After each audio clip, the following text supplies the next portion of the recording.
जय गुरु जी। शुक्राना गुरु जी। आप सभी साथ संगत जी को जय गुरु जी।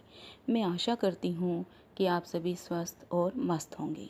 गुरु जी हम सभी पर अपनी मेहर बनाए रखें। संगत जी आप इस चैनल को सब्सक्राइब कर लें और बेल आइकन को भी प्रेस कर लें ताकि जब भी मैं कोई नया वीडियो अपलोड करूँ तो उसकी जानकारी आपको नोटिफिकेशन के माध्यम से प्राप्त हो जाए। आज इस वीडियो में हम गुरुजी की एक प्यारी पुरानी संगत श्री अजय तिवारी अंकल जी का सत्संग सुनेंगे। आप सभी सत्संग को अंत तक ज़रूर सुनिएगा ताकि आपके सवालों के जवाब भी आपको इस सत्संग के माध्यम से मिल सकें।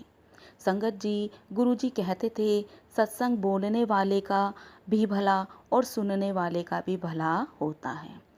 अंकल जी बताते हैं कि जो इनके सहकर्मी थे उन्होंने उन गुरुजी के विषय में उनको बहुत कुछ बताया था लेकिन अंकल जी बताते हैं किन्हीं कारणों से मैं उनके पास नहीं जा पाया था या यह कह सकते हैं कि मेरा बुलावा नहीं आया था। उसकी एक वजह यह भी थी कि मैं हमेशा धार्मिक स्वभाव का रहा, हमेशा मैं भगवान पर विश्वास रखने वाला एक व्यक्ति था। मुझे साधु संतों और बाबाओं गुरुओं पर कोई विश्वास नहीं था। इसके अलावा मैं बड़ा बिजी रहता था और गुरुजी के पास जाने को मैं टालम टोल कर रहा था।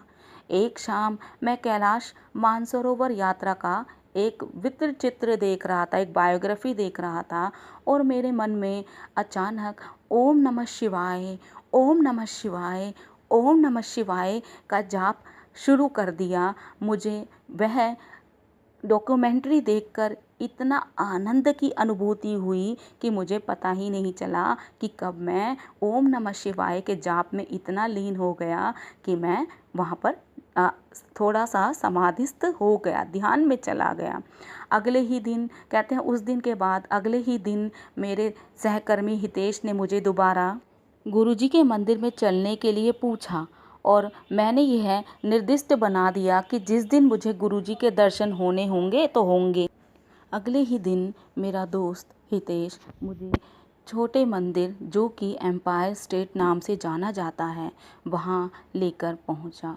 जब मैं पहली बार एम्पायर स्टेट में पहुंचा तो वहाँ का वातावरण बड़ा ही शांति अनुभव करा रहा था। गुरुजी के दर्शन से मुझे आंतरिक विश्वास हो गया और मुझे बढ़ावा मिला और मुझे मन की बहुत खुशी का अनुभव हुआ क्योंकि मैंने वह शांति अनुभव कभी कभी किया ही नहीं था। पहली बार मुझे एम्पायर स्टेट में जाकर ऐसा प्रतीत हुआ जैसे कि मैं कैलाश मानसरोवर पर पहुंच गया हूं। मैं कितने दिनों से जिस आध्यात्मिक यात्रा के लिए भटक रहा था आज अचानक वह सब मेरे सामने यथार्थ हो गया।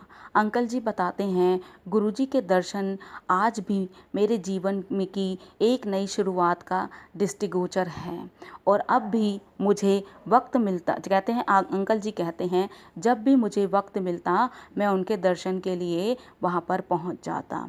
मुझे गुरुजी के मंदिर में जल्दी जल्दी पहुँचने की बड़ी इच्छा होती थी। गुरुजी के मंदिर का वातावरण बड़ा ही असाधारण था और एक बात जो मुझे हमेशा सराहनीय लगती थी कि सारी संगत आपको वही प्रेम और स्नेह देती है जैसे जो हम सबको हमारा परिवार देता है।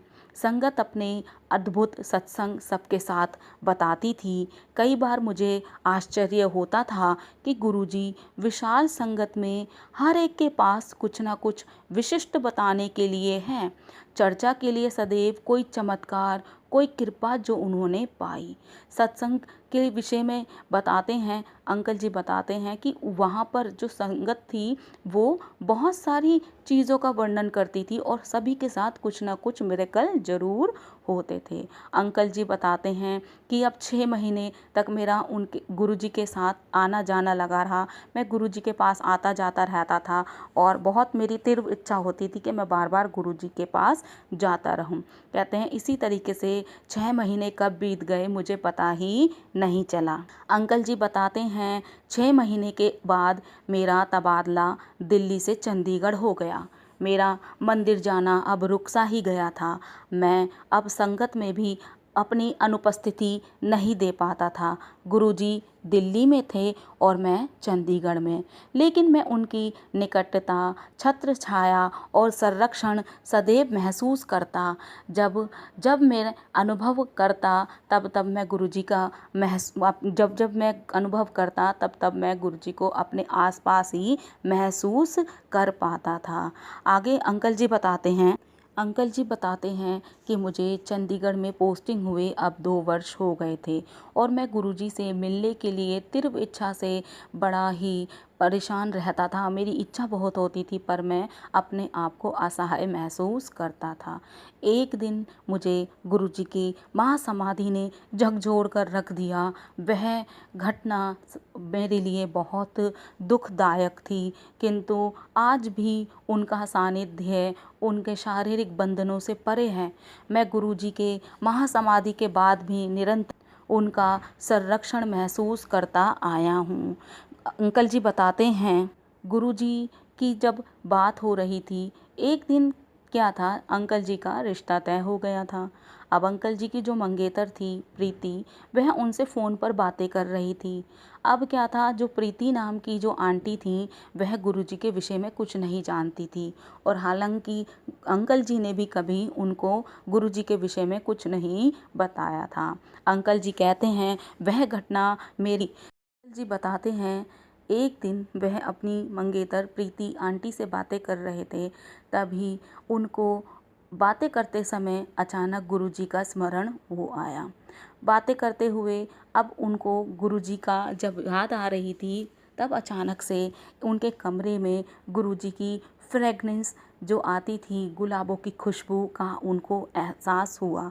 अब क्या था, जब उनको गुलाबों की खुशबू आई तभी आंटी जी के साथ वह फ़ोन पर बातचीत कर रहे थे। तभी आंटी जी ने भी बोला कि तुम्हें पता है मुझे फूलों की खुशबू आ रही है। तब अंकल जी बड़े आश्चर्यचकित हुए कि यह क्या, गुलाबों की खुशबू तो मुझे भी आ रही है और तुम्हें भी आ रही है। तो कहीं ना कहीं संगत जी, अब कहते हैं अंकल जी कि मैंने आंटी को पहली बार गुरुजी के विषय में बताया।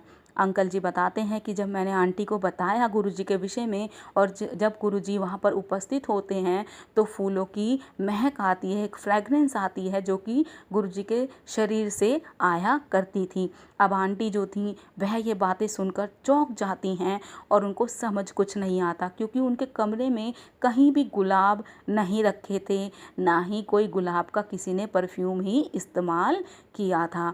अब आंटी जी बताती हैं तो उनको बड़ा ही आनंद की प्राप्ति होती है। और संगत जी, सबसे बड़ी ब्लेसिंग यह थी कि गुरुजी ने अंकल और आंटी को फ़ोन पर बातें करते करते दोनों को अलग अलग जगह पर जाकर ही दोनों को क्या कर दिया था, ब्लेस कर दिया था।